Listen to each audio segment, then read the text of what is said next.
Vamos iniciar mais um capítulo do Evangelho de Marcos, capítulo 8. Naqueles dias, havendo muito grande multidão, e não tendo que comer, Jesus chamou a si os seus discípulos e disse-lhes: Tenho compaixão da multidão, porque há já 3 dias que estão comigo e não têm que comer. E se os deixar ir em jejum para suas casas, desfalecerão no caminho, porque alguns deles vieram de longe. E os seus discípulos responderam-lhe: De onde poderá alguém satisfazê-los de pão aqui no deserto? E perguntou-lhes: Quantos pães tendes? E disseram-lhe: 7. E ordenou à multidão que se assentasse no chão.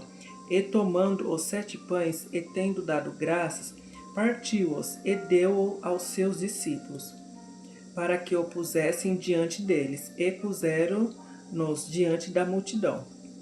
Tinham também uns poucos de peixinhos, e tendo dado graças, ordenou que também lhos pusessem diante. E comeram e saciaram-se, e dos pedaços que sobejaram levantaram 7 alcofas.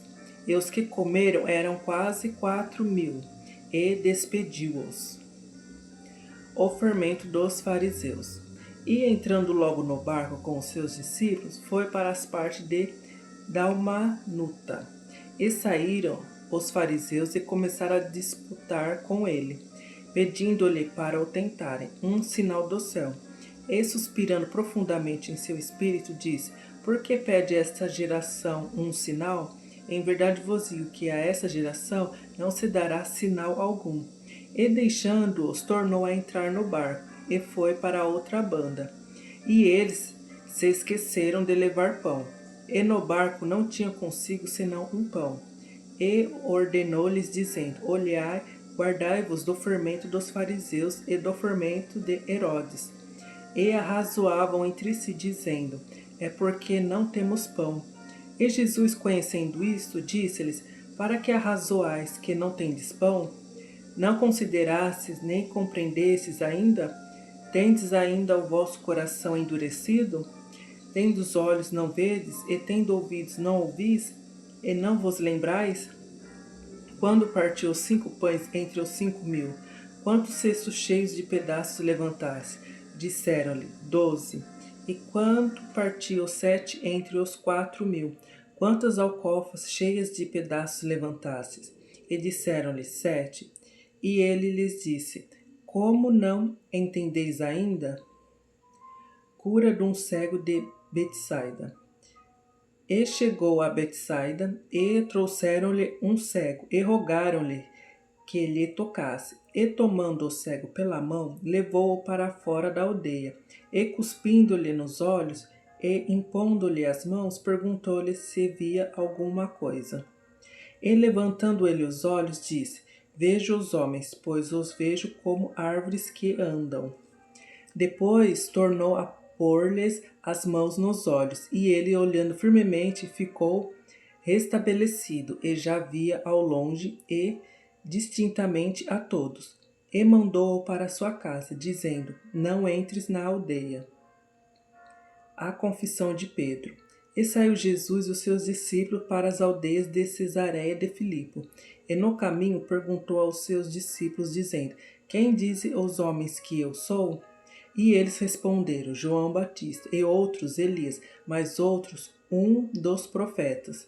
E ele lhes disse: Mas vós quem dizeis que eu sou? E respondendo Pedro lhe disse: Tu és o Cristo. E ademoestou-os para que ninguém dissesse aquilo dele. E começou a ensinar-lhes que importava que o Filho do Homem padecesse muito e fosse rejeitado pelos anciãos e príncipes dos sacerdotes e pelos escribas, e que fosse morto, mas que depois de 3 dias ressuscitaria. E dizia abertamente essas palavras, e Pedro o tomou à parte, e começou a repreendê-lo. Mas ele, virando-se e olhando para os seus discípulos, repreendeu a Pedro, dizendo: Retira-te de diante de mim, Satanás, porque não compreendeis as coisas que são de Deus, mas as que são dos homens. Cada um deve levar a sua própria cruz. E chamando a si a multidão, com os seus discípulos, disse-lhe: Se alguém quiser vir após mim, negue-se a si mesmo e tome a sua cruz e siga-me. Porque qualquer que quiser salvar a sua vida, perdê-la-á, mas qualquer que perder a sua vida por amor de mim e do Evangelho, esse a salvará. Pois quem aproveitaria ao homem ganhar todo o mundo e perder a sua alma? Ou que daria o homem pelo resgate da sua alma? Porquanto qualquer que entre essa geração adúltera e pecadora se envergonhar de mim e das minhas palavras, também o Filho do Homem se envergonhará dele, quando vier na glória de seu Pai, com os santos anjos. Glória a Deus. Mais um capítulo.